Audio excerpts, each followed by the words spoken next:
There's a place in the ocean, deep in the Mariana Trench, where the pressure is 8 tons per square inch. It's a weight that would crush a submarine, a force that defies comprehension. And yet, life exists there. Creatures have adapted, not by becoming weaker, but by becoming stronger, by developing structures that can withstand the impossible. They didn't ask the pressure to lighten. They evolved to meet it. And you were born to explore pressure, not to float in the shallows where the water is safe and warm. I need to tell you something you might not want to hear. You are an ocean, and you keep trying to be a pond because the people around you can't swim. Let that sit for a moment. Feel the truth of it in your gut. How many times have you made yourself smaller, quieter, less vibrant, because your intensity made someone else nervous? How many ideas have you left unspoken because they sounded too ambitious? How many goals have you abandoned because someone called you unrealistic? You have been apologizing for your own capacity. You have been whispering your dreams because you're afraid your shout will be too loud for the small rooms you find yourself in. Never shrink your greatness for small minds. Your depth scares people. The sheer volume of your potential, the currents of your ambition, the tides of your discipline. It's terrifying to someone who has only ever known the stagnant, predictable waters of a pond. Their fear is not a measure of your excess. It is a measure of their lack. That doesn't mean you should become shallow. It means you need to stop swimming in their puddles. Your power isn't the problem. Their fear is. Some people drown in ambition. The very thought of going after what they truly want is enough to make them gasp for air. Some people drown in discipline. Consistency, the daily grind, the refusal to quit. It feels like a riptide pulling them under. And you look at them, struggling, and you feel responsible. You think, maybe if I slow down, if I relax my standards, I can help them. But that's not your responsibility. You cannot save someone from drowning by drowning with them. You can only be the strong swimmer, the one who knows the way to shore, and hope they find the strength to follow. Don't lower your standards to make others comfortable. Comfort is the enemy of growth. It is the warm, shallow water where nothing moves and nothing changes. Your intensity will always offend the lazy. Your drive will always be a mirror that shows them their own complacency, and they will hate you for it. They will call you too much, too driven, too focused, too disciplined, too ambitious.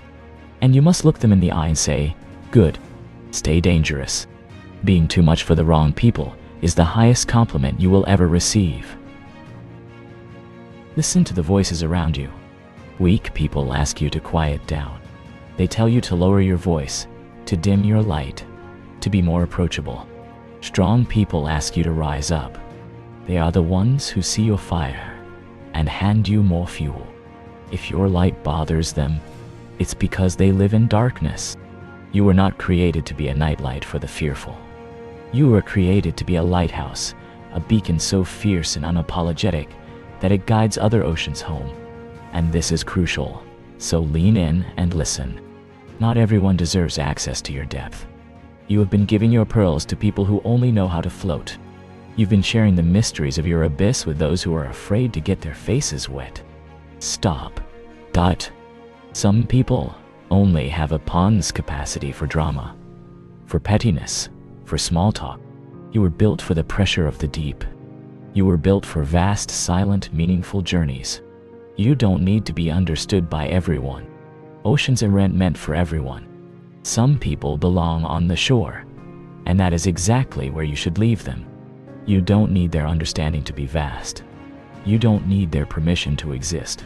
The ocean doesn't ask the pond for permission to have tides. It doesn't apologize for its hurricanes. It simply is. It is a force of nature, and so are you. Stop apologizing for your capacity. You can carry more pain and turn it into power. You can endure more failure and use it as fuel.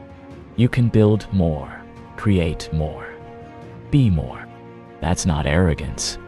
That is awareness. It is the simple, profound recognition of what you are made of.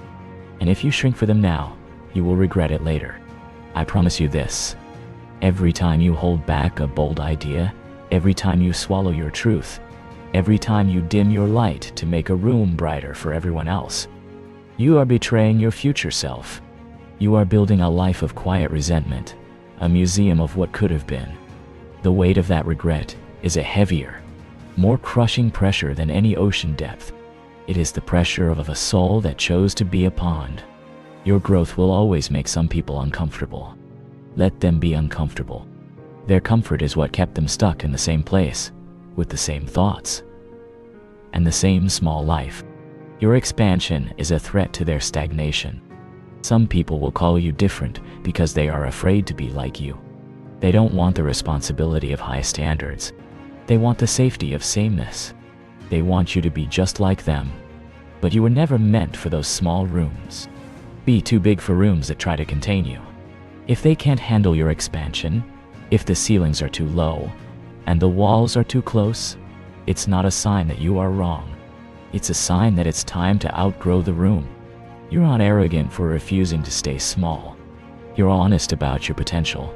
You are finally being truthful with the universe about the size of your spirit. Remember the pressure. The 8 tons per square inch. That pressure is not a punishment. It is a refiner. It forges resilience. It creates diamonds in the dark. The pressure you feel from the world, the pressure to conform, to shrink, to be quiet, that is your Mariana Trench. You can let it crush you into something small and manageable, or you can become the kind of being that is forged by it. You can become so strong, so resilient, so unshakably deep that the pressure becomes your home. Never downgrade your destiny to match someone else's comfort level. This is your one change. This is the only shift you need to make. Stop asking for permission to be vast. Stop apologizing for your waves. If you are an ocean, be an ocean. Let the swimmers learn to swim. Let the floaters stay on the shore. Your destiny is in the deep, in the powerful, relentless, beautiful unknown. Dive in. The world needs your storms, your tides, and your impossible, crushing, magnificent depth. Now, go. And do not look back.